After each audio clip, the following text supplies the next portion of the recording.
दो गठबंधन प्रमुख रूप से आमने सामने हैं। एक तरफ है एनडीए गठबंधन, दूसरी तरफ है इंडिया गठबंधन। एनडीए गठबंधन में भारतीय जनता पार्टी जो है वो निर्णायक भूमिका में है, यानी यूं कहें कि मुखिया की भूमिका निभा रही है भारतीय जनता पार्टी, और भारतीय जनता पार्टी के साथ तमाम दल है। तो हम आज एनडीए की बात करेंगे, इंडिया गठबंधन के अगले वीडियो में बात कर लेंगे, लेकिन आज बात करेंगे कि एनडीए में सबसे ज्यादा पकड़ किसका है, मतलब सबसे अधिक एनडीए में भी तमाम पार्टियां जो है, तो भारतीय जनता पार्टी तक सबसे अधिक पकड़ किसकी है, सबसे बड़ा कद किसका है। भारतीय जनता पार्टी का तो है, भारतीय जनता पार्टी के अलावा उस गठबंधन में सबसे बड़ा कद बिहार में बात करेंगे कि किसका है। तो बिहार में सबसे बड़ा कद जो है चिराग पासवान का।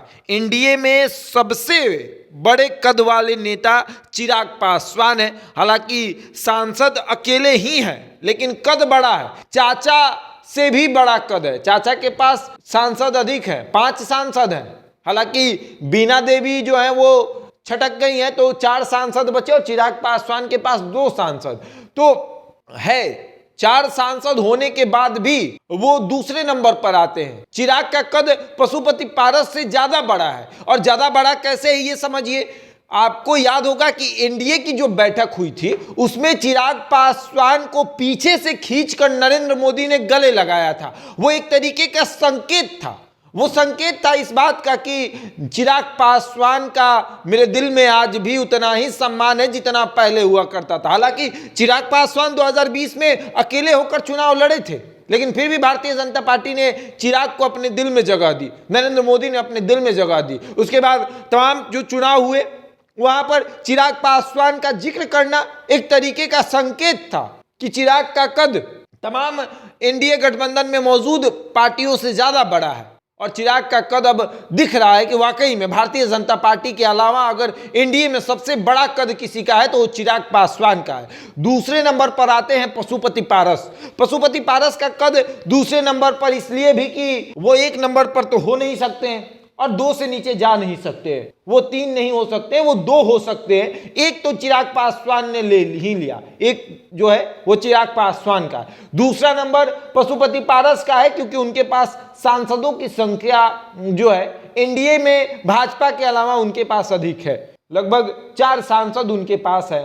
और पशुपति पारस जो है वो लगातार भाजपा के पास रहे, भाजपा के करीब रहे, केंद्र में मंत्री हैं और उनका कद अच्छा खासा है। चिराग पासवान से थोड़ा कद नीचे है, लेकिन फिर भी सामान्यजनक है। उसके बाद तीसरे नंबर पर आते हैं आपको उपेंद्र कुशवाहा। उपेंद्र कुशवाहा का कद इसलिए भी बड़ा है क्योंकि एक तबका है जिस पर उपेंद्र कुशवाहा की अच्छी खासी पकड़ है। उपेंद्र कुशवाहा का कुर्मी और कुशवाहा पर अच्छा खासा पकड़ है। उतना पकड़ अभी तक सम्राट चौधरी नहीं बना पाए हैं जितनी पकड़ उपेंद्र कुशवाहा का है। तो उपेंद्र कुशवाहा जो है वो तीसरे नंबर पर आते हैं। उपेंद्र कुशवाहा एनडीए में भी अपनी अच्छी खासी पकड़ रखते हैं। हालांकि अभी सीट शेयरिंग में थोड़ा इनका फॉर्मूला जो है वो फंस गया है, थोड़ा सा ही पेचीदा मामला हो गया है। उपेंद्र कुशवाहा दिल्ली पटना का जो है वो दौरा कर रहे हैं, बात नहीं बन रही है, लेकिन फिर भी कद ठीक ठाक है, तीसरे नंबर पर है। चौथे नंबर पर जीतन राम मांझी को रख लीजिए क्योंकि जीतन राम मांझी का कद अभी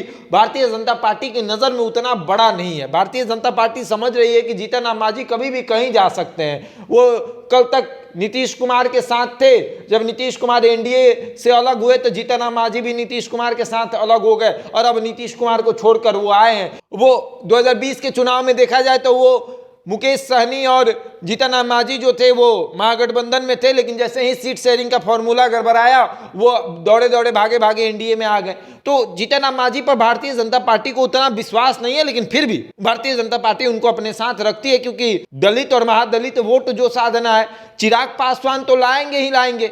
जो छूटे भटके रहेंगे वो पशुपति पारस ला देंगे, जो उनसे छूटे भटके रहेंगे वो जीतन राम मांझी ला देंगे। यानी कि तमाम तरह से दलित और महादलितों को अपने तरफ साध लिया जाएगा, इसलिए इनको साथ रखा गया है। यानी कि एनडीए में सबसे बड़ा कद चिराग पासवान का है, उसके बाद पशुपति पारस का है, उसके बाद उपेंद्र कुशवाहा का है और उसके बाद जीतन राम मांझी का है। और अब देखिए कि ये कद का खेला जो है वो 2024 में पेचीदा होगा क्योंकि इसी पर तय होगा कि किसको कितना सीट मिलेगा। बहरहाल इस खबर में इतना ही, बने रहे हमारे साथ और देखते रहे द इंडिया टॉप।